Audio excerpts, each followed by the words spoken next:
I did a little bit of cleaning up behind the scenes between the last video and this one, just to kind of make preparation. And so I've got some tabs down here that I have renamed some of them. You're going to get a copy of this spreadsheet just so you can go in and, play with it, check out the formulas themselves. So this is our inventory sheet. And then this sheet just has samples of, these different functions that we used. You watched me do all of that. Pretty straightforward. This one, again, same kind of thing, just samples of what I did. So you'll get all of this. But I created a new one here for loan. And this is one that's actually, everything is already in place here, but we're going to recreate it in this area over here. And the reason that I like to do this is because I kind of feel that if I show you the end result, that maybe allows you to jog your mind a little bit and cause you to think about possible solutions. You see the end result, and you can start thinking about how would I do that? And that kind of helps you put things together. Things that you've already learned, helps you put all that stuff together.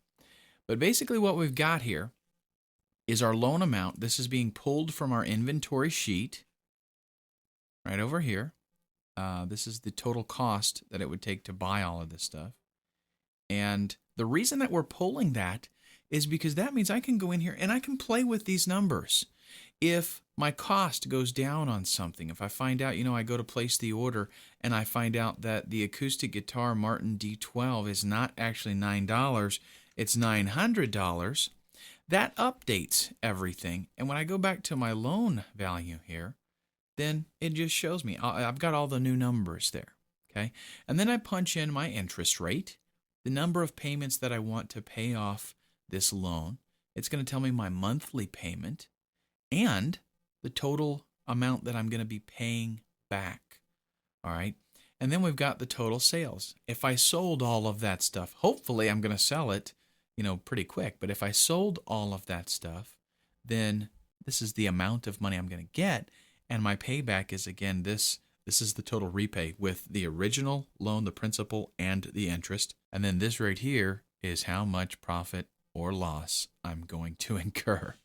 And I hope that this is not my only business endeavor. And I definitely need to do some work here because clearing $946, it's not hardly worth it, right? I mean, there could be some loan fees or something I'm going to pay in there that are going to take care of that. So let's build this, though, and what we can do with this is work on budgeting. So if, maybe I've got to do something with my interest rate, maybe I got to work a deal with the banker, but what Excel allows us to do is play with these numbers and see where it's going to be comfortable for us. So let's recreate this.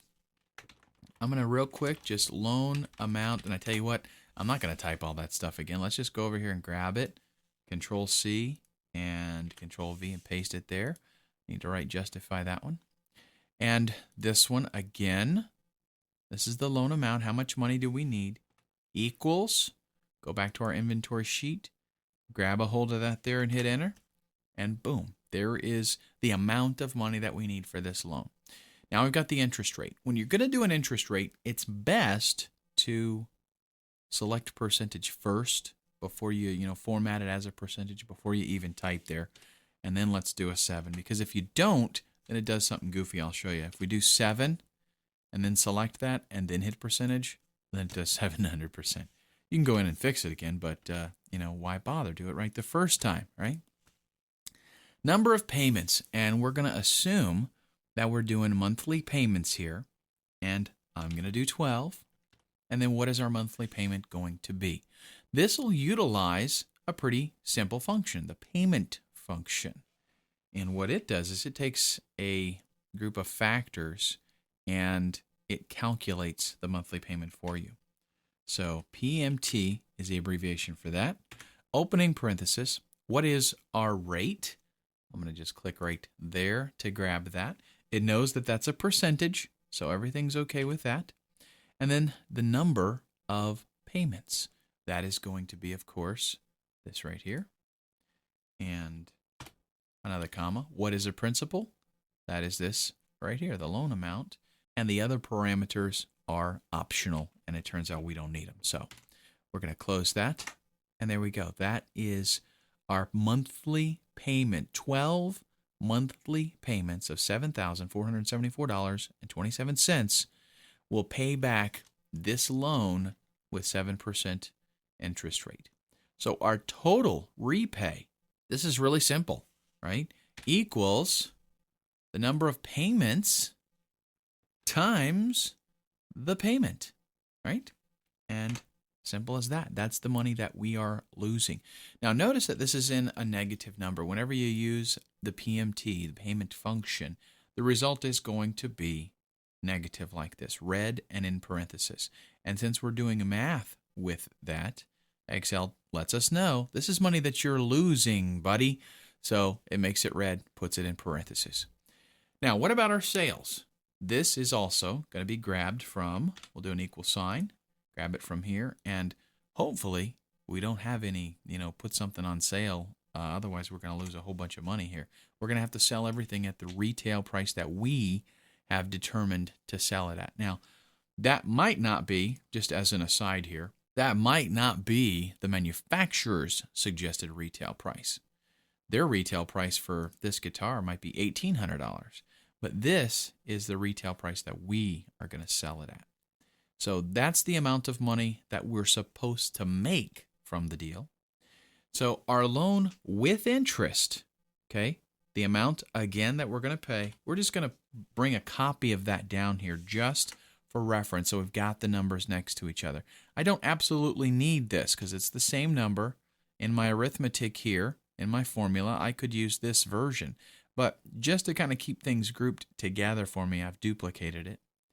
But what this is going to be is basically our sales plus our payment, the payment back. And you thought it was going to be minus, right?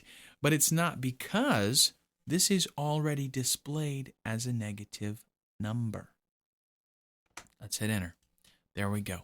That is the amount of profit that we're going to receive. And again, that's a lot of work for that. So we need to do some tweaking here. And here is the beauty of Excel. Some things we can tweak. Watch what happens when I drop the interest rate. I talked to my banker. I said, listen, George, I'm not going to be able to stay in business if you're going to give me that high of an interest rate. So he's going to go ahead and get me down to 3. Hit enter. Okay, now we're talking. Now I'm making $19K. That's a little bit more, something that I want to work with. What if I feel like that inventory could be paid back in 6 months? Because I'm going to be able to sell all that stuff in 6 months. So I change my payments to 6. Watch what happens now.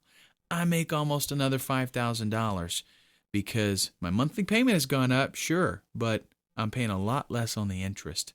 So now we're able to work with things. If I'm confident that I can sell that inventory in 6 months, then, and I can get my interest rate down to 3%, then I'm golden. I'm going to be doing fine. I'll do this like 5 or 6 times in the year, get 5 or 6 of these loans, and, as long as I can liquidate the product, I'm good to go. Well, what about, let's go back here to inventory, and this is probably going to be a bear, but what if I wanted to, pump this up a little bit to like 200%? Well, I could go in here, of course, and retype all of this, go in there and fix the 150 and change it to 200. But what would be better is if I could just, double check the formula, make sure that 150% is not going to coincidentally appear where it shouldn't in this formula, and I don't think it is. And I'll just select all of that. Let's go to Find and Select, go to Replace, and I'm going to look for 150%, and I'm going to replace it with 200%. I'm getting a little bit greedy, but 200% isn't unreasonable. And I replace, boom, it's done. Did it 24 times, which should be just 12 times 2. And so now my cost is the same, but what I'm going to sell it for is quite a bit different. And now if I go over to loan, oh yeah, I'm doing good now. I'll just get this loan, 2 or 3 times this year, and I should be doing pretty good. Granted, this does not take into account things like expenses, advertising, utilities, maybe lease, all that kind of stuff. But it tells me if that investment is in and of itself going to be worthwhile. Granted, I'm not a business consultant, so I'm not telling you to get into the music industry here. Okay, but take this knowledge and apply it to what you could do with Excel. And I think we're going to go ahead and leave the functions and formulas for right now, at least. We've gotten into it at a pretty good depth.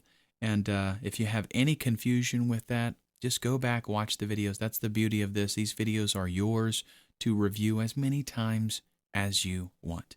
Just keep watching them, and you will, if you're having some difficulty, just watch the video again. It'll click. If it doesn't, shoot me an email. I'll even give you my email address right now, kwalker@walkerstudiopro.com.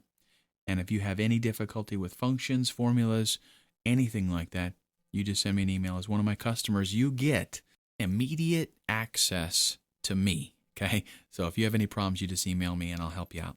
In the next series of videos, we're going to go ahead and take a little bit of a shift here. And I think we're just about ready to take a look at some macros.